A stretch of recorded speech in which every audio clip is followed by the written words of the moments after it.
Faisalabad municipal post graduate college Jaranwala road में education unit की जानिब से ट्रैफिक आगाही सेमिनार का इनेकाद किया गया।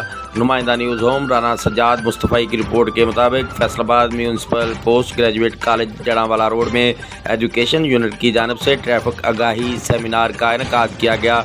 सड़कों पर ट्रैफिक आगाही वक्त की अहम ज़रूरत। ग्रेजुएट कॉलेज जड़ांवाला रोड में मोटरसाइकिल सवार स्टूडेंट की एंट्री हेलमेट के साथ यकीनी बना दी गई।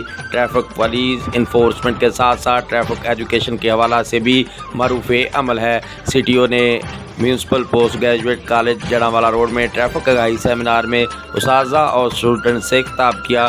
ट्रैफिक शऊर उजागर करने वाले उस्ताज़ा कर रहे हैं।